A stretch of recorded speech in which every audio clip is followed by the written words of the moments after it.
আসসালামু আলাইকুম everyone, welcome back to my channel. আবারও চলে আসছি নতুন আরও একটি পর্ব নিয়ে। খুব সুন্দর একটা লখনৌ সেলাইয়ের কাজ আজকে আপনাদের সঙ্গে শেয়ার করব। তো কিছুদিন ধরেই কোনো ভিডিও আপলোড দিতে পারিনি। তো আজকে ভাবলাম আমার এই লখনৌ কাজটি একটা আপু দেখতে চেয়েছিলেন। তো সেজন্য এই সেলাইটা শেয়ার করার জন্য চলে এসেছি নতুন একটা ডিজাইন নিয়ে। কিভাবে আপনারা খুব ইজি ওয়েতে আর খুব দ্রুত এই কাজটা উঠাতে পারবেন, সে বিষয়ে পুরো ভিডিওতে ডিটেলসে দেখানোর চেষ্টা করব এবং কিভাবে সেলাই করবেন সে প্রসেসিংটাও দেখানোর চেষ্টা করব। আশা করি পুরো ভিডিওটি দেখবেন। পুরো ভিডিওটি দেখলে ভালো লাগবে এবং খুব সহজেই এই সেলাইটা শিখে নিতে পারবেন। এখানে আমি আমার দুটো কালার কম্বিনেশন করে ড্রেসটি করেছি। একটা আ আ আমার লাল কালারের জামার মধ্যে শুধু সাদা কালার সুতা অ্যাড করেছি। এখানে মাল্টি কালার করিনি। খুব সিম্পল ভাবে করানোর চেষ্টা করেছি এবং ফুলগুলো আমি ৩ ইঞ্চি ৩.৫ ইঞ্চি মেজারমেন্ট রেখেই করার চেষ্টা করেছি।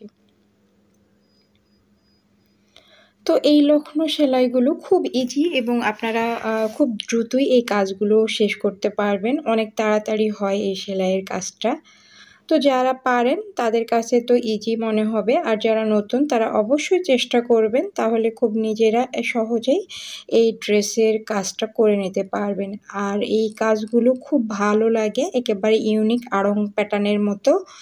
আর সবসময়ই আপনারা যেকোনো টপস যেকোনো প্যান্টের সঙ্গে ইজি ওয়েতে ক্যারি করতে পারবেন এই ড্রেসগুলো।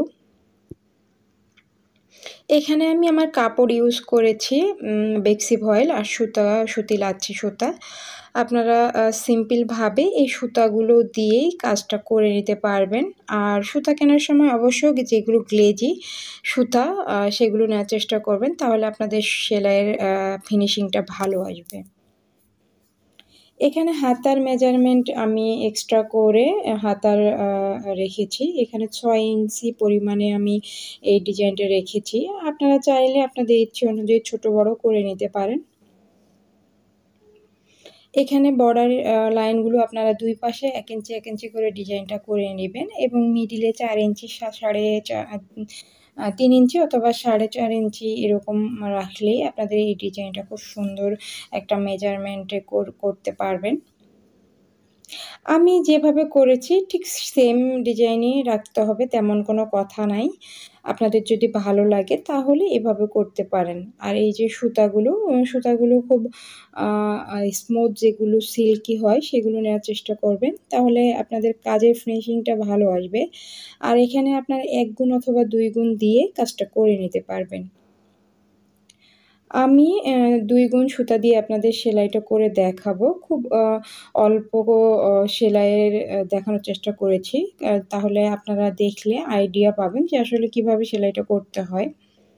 এখানে আমি আমার ২ গুণ সুতা ইউজ করেছি। আপনারা চাইলে যদি পাতলা করতে চান তাহলে আপনারা ১ গুণ দিয়েও এই ডিজাইনটা করে নিতে পারবেন। তো চলুন আমার এই সেলাইয়ের প্রসেসিংটা দেখে দেখানো যাক। আপনারা যারা রিকোয়েস্ট করেছিলেন আশা করি তাদের হেল্প হবে। আর অবশ্যই ভিডিওটি ভালো লাগলে একটা লাইক এবং একটা কমেন্টস করতে ভুলবেন না। আর যারা প্রথম থেকে আমার এই ছোট্ট পরিবারের সাথেই আছেন তাদেরকে অসংখ্য ধন্যবাদ।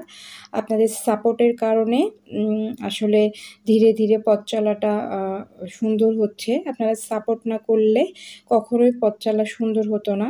তো সেজন্য অসংখ্য ধন্যবাদ।